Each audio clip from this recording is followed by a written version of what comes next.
कांग्रेस के सांसद पर जो छापे पड़े, अगर आप देखिए उनके और उनके नज़दीकियों के पास 220 करोड़ से ज़्यादा का धन, नोटों की गड्डियाँ 9 अलमारियों से लेकर कई कमरों तक भरी पड़ी मिली हैं। मशीनें हाफ गई, मशीनें गर्म हो गई। 32 बैंक के अधिकारी भी कम पड़ गए, लेकिन नोटों की गड्डियाँ ख़त्म नहीं हुई। ये कांग्रेस के एक भ्रष्ट एमपी से इतना पैसा मिला है। और कांग्रेस तो भ्रष्टाचार की जननी है। नेहरू जी के समय से लेकर राजीव जी, इंदिरा जी और फिर सोनिया जी और राहुल जी तक कांग्रेस के भ्रष्टाचार की चर्चा देश और दुनिया में है। अगस्ता वेस्टलैंड से लेकर एजेएल तक ये इनके भ्रष्टाचार के मामले, बोफोर्स से लेकर जीप घोटाले तक ये नेहरू गांधी परिवार और कांग्रेस पार्टी के भ्रष्टाचार के चर्चे लगातार बाहर आते हैं। और अब इनके सांसद साहू के यहाँ से 220 करोड़ से ज़्यादा पैसा उनके और उनके सहयोगियों से मिलना, ये अपने आप में दिखाता है कि काले धन के खिलाफ, और जब नोटबंदी की थी तो कांग्रेस क्यों तड़पती थी, क्योंकि ये पैसा केवल उनका सांसद तक नहीं, ये जाता तो कहीं और है। और इसलिए शायद राहुल गांधी जी और सोनिया गांधी जी की चुप्पी टूटती नहीं है। और इसीलिए शायद ये सभी बाकी दल इकट्ठे हुए हैं, क्योंकि देखिए 10 साल से शासन कर रहे हैं, नेहरू की बात क्यों करते हैं? कांग्रेसियों को यही सबसे बड़ी समस्या है, झारखंड मुक्ति मोर्चा को यही समस्या है।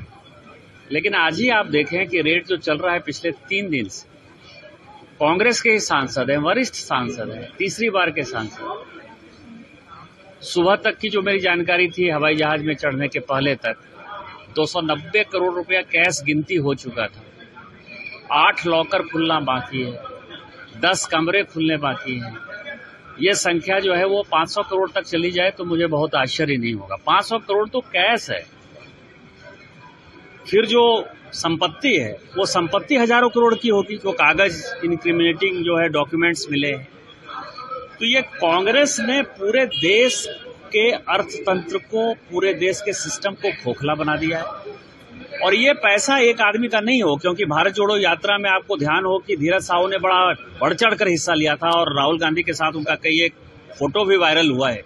तो उसमें ये दिखता है कि ये कांग्रेस का पैसा हो सकता है, ये भूपेश बघेल का पैसा हो सकता है, झारखंड सरकार का पैसा हो सकता है। ये पैसा 2000-3000 करोड़ तक जा सकता है। जो माननीय प्रधानमंत्री जी ने कल कहा है कि किसी को नहीं छोड़ेंगे और एक पाई का हिसाब लेंगे। भारतीय जनता पार्टी का जो नेतृत्व है, शीर्ष नेतृत्व माननीय मोदी जी पाई का हिसाब लेंगे, और जितने कांग्रेसी चोर हैं वो सब सलाखों के पीछे जाएंगे। और मुझे लगता है छापेमारी की जा रही है, कहा जा रहा है कि घोटाले में टैक्स की चोरी की बात की जा रही है। देखिए, उड़ीसा में इस प्रकार की घटना की अनुभव हम लोगों की कभी पहले नहीं था। जिस प्रकार, जिस पैमाने पे अखबारों के माध्यम से और मीडिया के माध्यम से पता चलता है, इसको बड़ा आश्चर्यचकित है।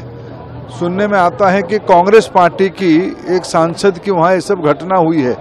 उत्तर तो जो लोग भ्रष्टाचार को लेके संसद की कार्रवाई को बाधित करते थे, जो लोग देश में अराजकता खड़े करते थे, उन्हीं को अभी उत्तर देने की आवश्यकता है कि ये जो सब काले धन सामने आ रहा है वो किसका है, कहाँ से आया। कांग्रेस कहती थी कि हम हमेशा साफ छवि वाले हैं, भ्रष्टाचार के खिलाफ। तो छवि दिख गया ना,